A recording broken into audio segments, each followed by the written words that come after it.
What's up, guys? Welcome back to Dancing in the Moon Knight, our Moon Knight in review. My name is Kyle, your host, guys. Welcome to Project Potter. Thanks for checking out the channel, guys. If you haven't seen the show before, what we do is kind of go through my thoughts on the episode, favorite character, least favorite character, score to 10. And that's pretty much it, guys. So similar to my other reviews, go check out all the other content on the channel, of course, the Let's Plays that we have, the reviews, all that kind of stuff, guys. But this is the penultimate episode of Moon Knight, which I have been, despite giving some pretty high scores to these episodes, guys, I mentioned, I think last week, that I was like losing interest a little bit. I thought last week was the worst episode so far. I think we do have a bounce back episode this week. So jumping into it here, guys, some things I really liked about this episode. Obviously, guys, Oscar Isaac, man. I mean, like, way to go, dude. Way to go. I mean, the fact that we have literally 4 characters in this episode. I mean, we have other characters, but the main characters, we have Stephen Grant, Oscar Isaac, obviously. We have Mark Spector, Oscar Isaac. And then we have Ethan Hawke's character who plays the doctor. And we don't see any of him, like, long hair Egyptian Ethan Hawke in this one. And then we have the mother, of course, and then like the different characters, and we have the hippo lady. There's like really like 4 or 5 characters in this episode, and obviously like the dad and stuff.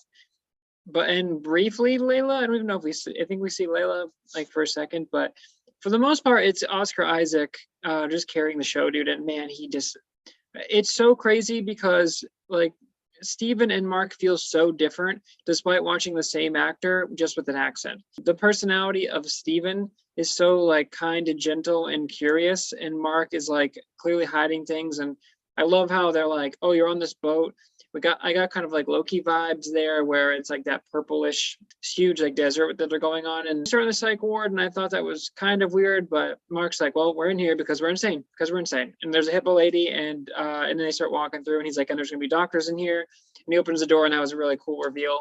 The score was excellent as always, dude. I thought it was really, really powerful. And then of course we get the flashback, dude. We get the heartbreaking tale of Mark and his brother playing in a cave, I guess. It was weird the way they kind of shot that, where they were like, oh, you knew something bad was going to happen. He steps on like the carcass or whatever, and it starts raining, and you're like, oh, dude, something's going to go down. And Mark's little brother says, oh, Mom said not to go in here when it's raining. And he's like, it's fine. And I'm like, you obviously knew something bad was going to happen.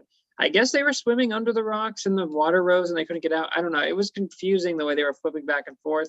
But that was really sad. And then obviously, like, they have the heartbreaking scenes where they're like celebrating Mark's birthday, and the mom's like upstairs, she won't come down, and the dad's like, honey, can you come down, please? We're about to blow the candles out. And it's like, man, dude, that hit me like right in the feels, dude.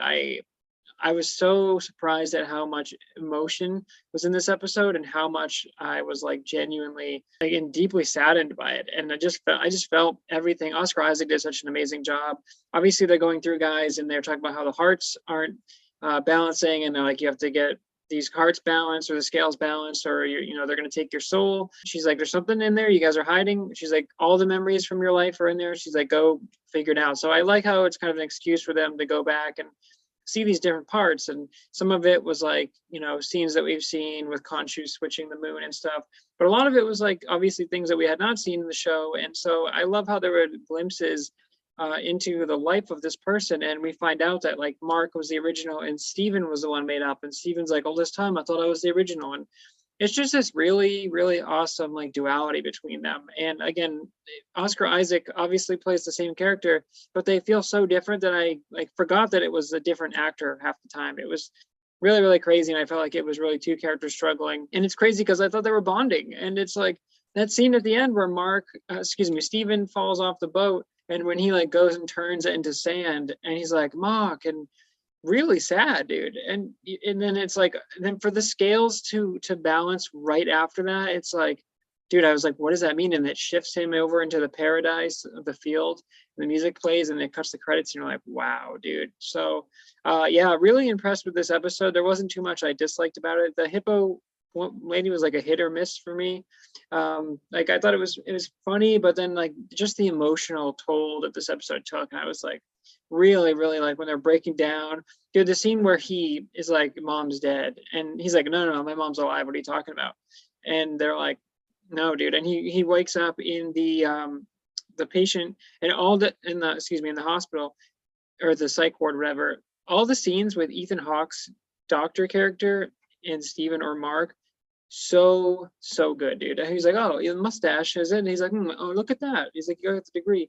But like, it's just clear that he's so deeply troubled. And we get the introductory to Khonshu too. I think Mark was like on a mission or on a boat or something, and the boat explodes and everyone dies or whatever.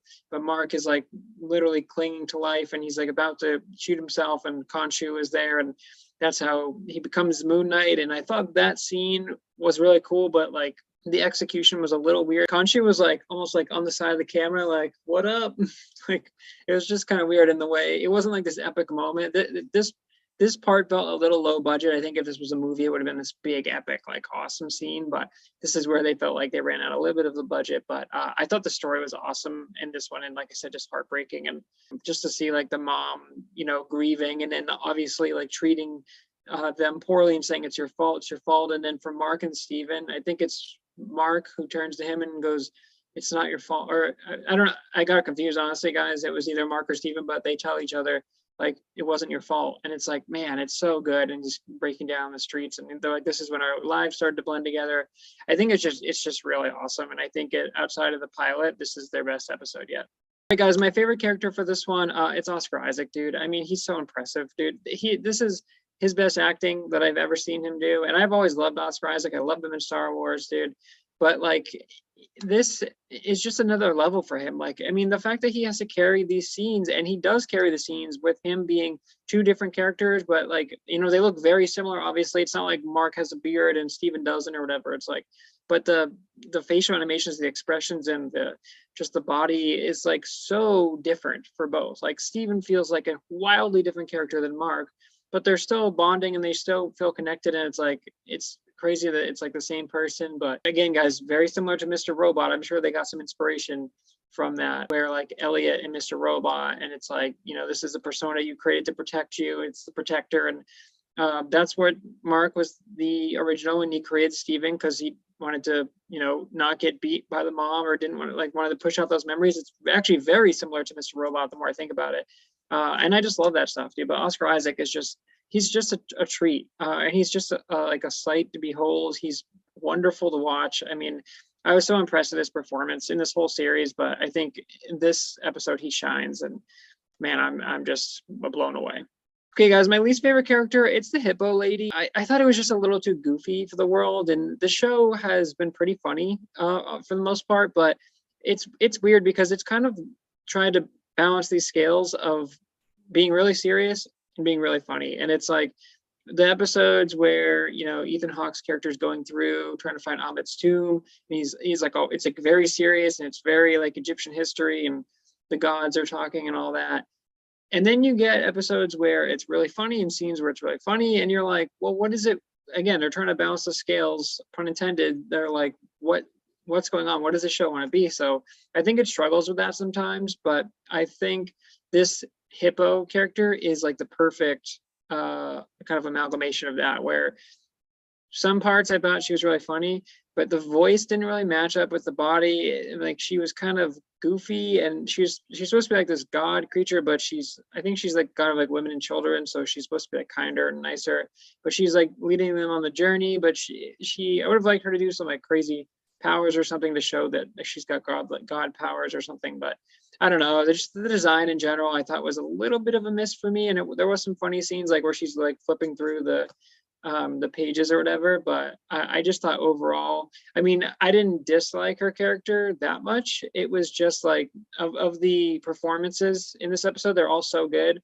By default, she kind of, as is a lot of the case with these worst characters, she's the worst one. All right, guys, that brings us to the score. This is a 9.8 for me. This is a very, very strong episode. This is, I think, the strongest episode since the pilot.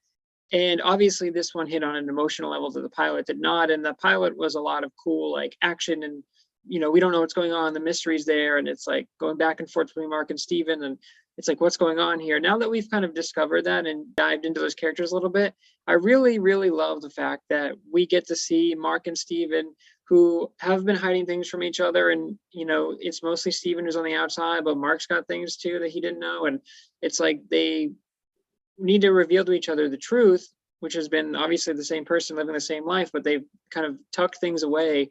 I think that's a really, really neat idea. And they're trying to balance the scales and they see it's like slowly balancing. But then for them to show up in the boat and they're like, I'm sorry, guys, we can't balance the scale. I was really rooting for you guys, but like now they've come to take your soul. And then like to see Mark and Steven fight off the guys, you're like, oh, cool.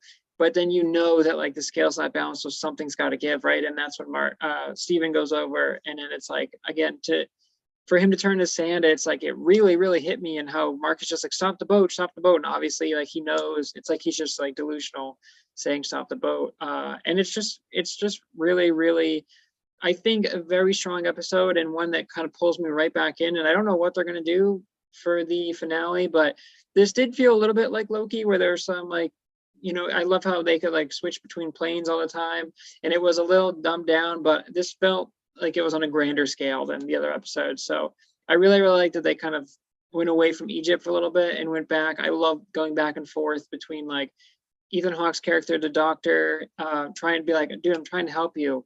And again, like I said, guys, that scene where he's like, my mom is dead. And he's like, oh yeah. He's like, I'm going to get your mom on the phone right now. He's like, hold on. And then he's like, no. And Steven like understands that he knows his mom is dead, but he's been like pushing it off. And I'd like to know, like, was it a suicide? Like what happened? Because we obviously saw, well, it's implicated that the brother died and we saw that happen. And then the mom went down that path where she's walking around with the alcohol or the wine. And she's beating him, and it's really, really sad. But it's like we see the dad. I thought it was the funeral for the brother, but that might have been the funeral for the mom. And I think that's where he like, drinks, and then he's like, I can't come in. And it's so sad because the dad's like waving him in, and it's like, man, it's rough. And we don't get much of the family in this one, but it was enough to see like establish that family as a group.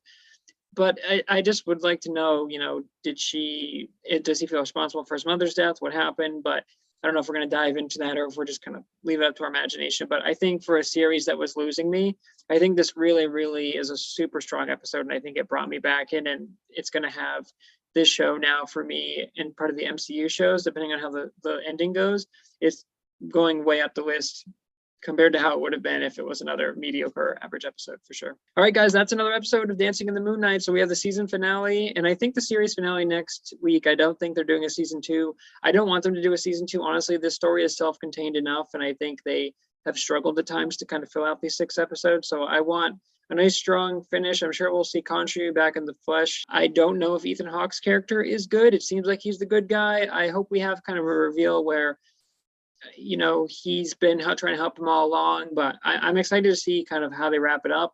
And I've just really enjoyed the show, guys, and I hope you guys have enjoyed these reviews. Thanks for checking out the channel. Go check out the other content, of course, guys. Like, comment, subscribe, and until next time, guys, peace.